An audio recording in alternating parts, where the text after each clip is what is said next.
Hello hi అండి అందరికీ. ఈరోజు నేను సేమియా పాయసం ఎలా చేయాలో చేసి చూపిస్తాను రండి.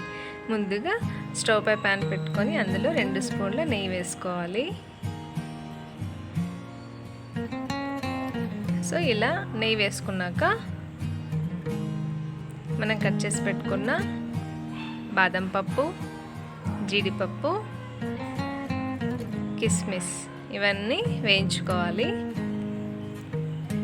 ఇలా ఫ్రై చేసుకోవాలి. ఇవి గోల్డెన్ బ్రౌన్ రావాలండి. చూడండి ఇలాగా. సో ఇది వేగాక ఒక సైడ్ ప్లేట్లోకి పక్కన పెట్టుకుందాం.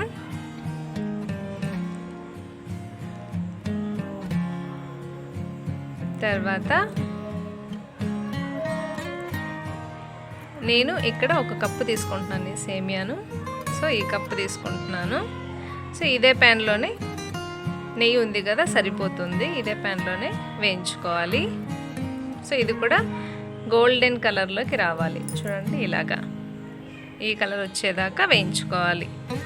ఇది ఇలా వేగాక పక్కన పెట్టుకుందాం. తర్వాత ఇంకొక పాత్ర తీసుకొని అందులోకి అదే సేమ్ కప్పుతోనే 1 కప్పు సేమియా తీసుకున్నాను కదండి.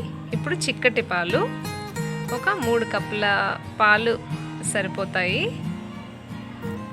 చిక్కటి పాలండి, నీళ్ళు నేను మిక్స్ చేయలేదు.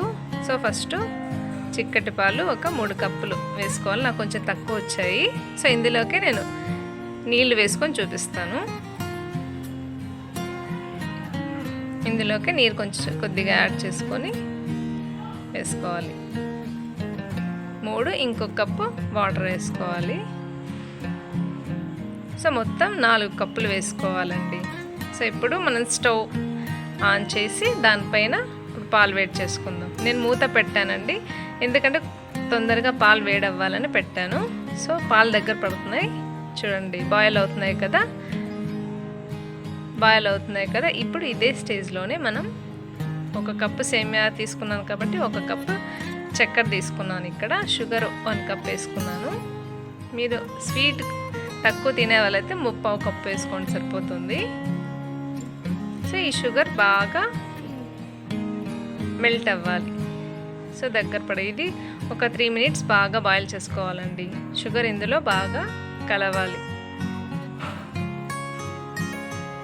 సో ఇలా మెల్ట్ అయింది కదా. తర్వాత స్టవ్ సిమ్లో పెట్టుకొని కొద్దిగా వేసుకోవాలి.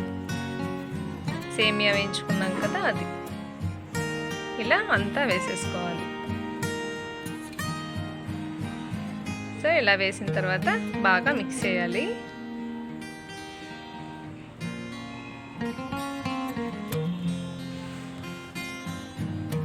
ఇలా ఉడుకుతుంది కదండి. ఇది కూడా అంతే, ఒక 3 మినిట్స్ చాలండి, ఎక్కువ బాయిల్ చేయకూడదు.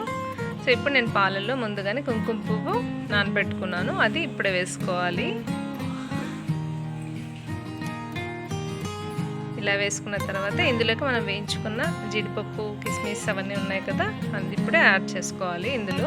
తర్వాత ఇలాచీ అండి, యాలకుల పొడి కూడా ఇప్పుడే వేసుకోవాలి. ఇలా ఒక 4 మినిట్స్ అంతే. 4 మినిట్స్ బాగా బాయిల్ అయిన తర్వాత మూత పెట్టేసుకొని స్టవ్ ఆఫ్ చేద్దాం. స్టవ్ ఆఫ్ చేసుకున్న తర్వాత ఒక 35 మినిట్స్ అలాగే ఉంచాలండి. 35 మినిట్స్ తర్వాత ఇప్పుడు మూత తీసి చూస్తే చూడండి సేమియా బాగా బాయిల్ అయిపోయింది. సాఫ్ట్గా కూడా అవుతుంది, థిక్గా అస్సలు అవ్వదు.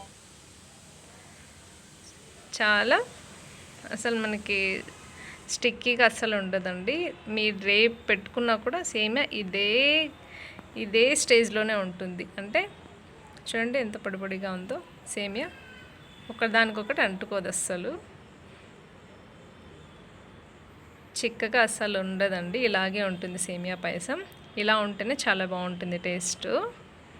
సో చూడండి ఇలాగే ఉంటుంది. మీరు రేపు తిన్నా కూడా ఇదే ఉంటుందండి. అసలు చిక్కబడదు. మీరు కూడా ఒకసారి తప్పకుండా ఈసారి ఇలా ట్రై చేసి చూడండి. సో నేను అది సేమియా ఉడికిందో లేదో చూపించలేదు కదా, సో ఇప్పుడు చూపిస్తాను చూడండి. సో చూడండి, చూసారా ఆ సేమియాకి షుగరు పాలంతా బాగా మిక్స్ అయి ఉంటుందండి.